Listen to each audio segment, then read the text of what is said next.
Si on reprend les résultats qu'on a obtenus tout à l'heure à propos des polyèdres de Platon, il y a quelqu'un d'autre qui s'appelle Euler, qui, il y a à peu près 300 ans, s'est rendu compte d'autre chose en regardant ces résultats-là. C'est-à-dire que si on regarde les résultats colonne par colonne, ce qu'on a ici et là, ça dépasse d'à peine 2 ce qu'on a là.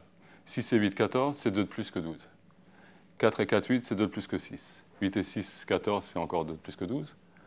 20 et 12, 32, c'est 2 de plus. Et 12 et 20, 32, c'est 2 de plus. Donc on a une formule qui apparaît. C'est Euler qui traditionnellement est associé à cette formule. C'est le fait que le nombre de faces moins le nombre d'arêtes plus le nombre de sommets, ça fait tout le temps 2. Alors on a l'impression que c'est vrai pour les polyèdres de Platon. On peut dire que Euler et Platon ne sont pas tout à fait contemporains, que ce n'est pas du tout la même façon de regarder le même problème, donc les mêmes objets mathématiques. On a l'impression que ça marche pour autre chose que les polyèdres de Platon, pour des polyèdres qui ne seraient pas réguliers, qui ne seraient pas convexes, etc.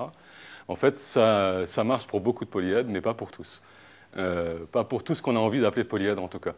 Par exemple, si on prend quelque chose comme ça, ici, normalement, il ne devrait pas y avoir les deux petites arêtes jaunes ici.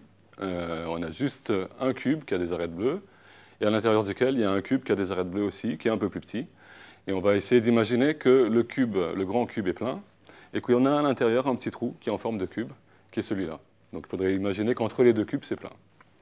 Et quand on regarde la façon dont les choses s'organisent ici, bah, soit on est dans le grand cube, soit on est dans le petit cube, au point de vue des faces, au point de vue des arêtes et au point de vue des sommets.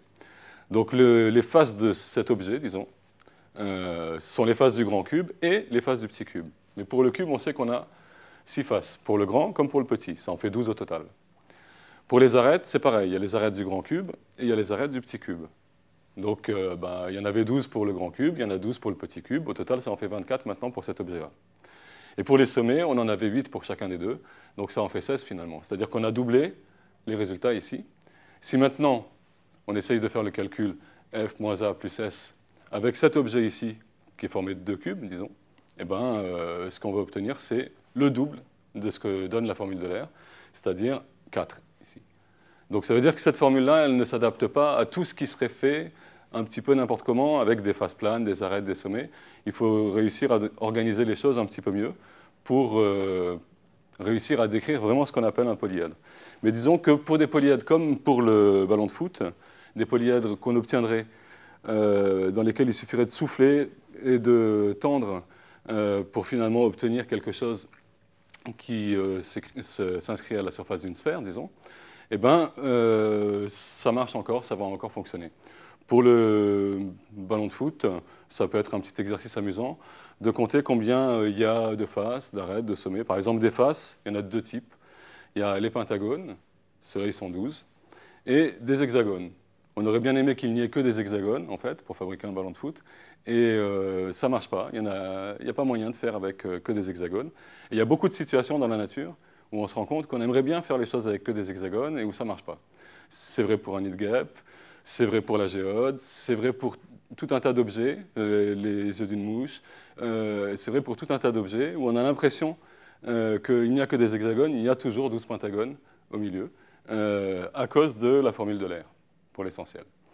Si on regarde pour le ballon de foot, il va y avoir 12 pentagones. Et puis, si on fait le compte, en faisant attention de ne pas trop se tromper, un hexagone, il est proche de 3 pentagones.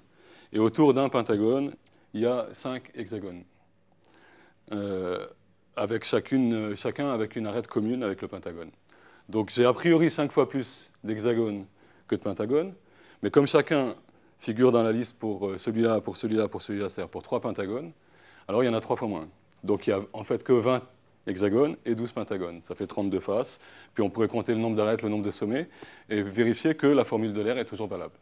C'est-à-dire pour tous les polyèdres qu'on peut déformer comme ça, en les gonflant en forme de ballon, en forme de sphère, eh ben, la formule d'Euler, ça marche, il n'y a pas de problème. Et la formule d'Euler, c'est quelque chose qui est aussi à l'origine du fait qu'il n'y a que 5 polyèdres réguliers convexes. On les a vus depuis le début, on a vu le cube, etc. Mais les polygones qui vont servir et les polyèdres qu'on va réussir à fabriquer à cause de la formule d'Euler, on ne pourra pas prendre autre chose que des triangles, des carrés et des hexagones, et on ne pourra pas obtenir plus de 5 polyèdres réguliers.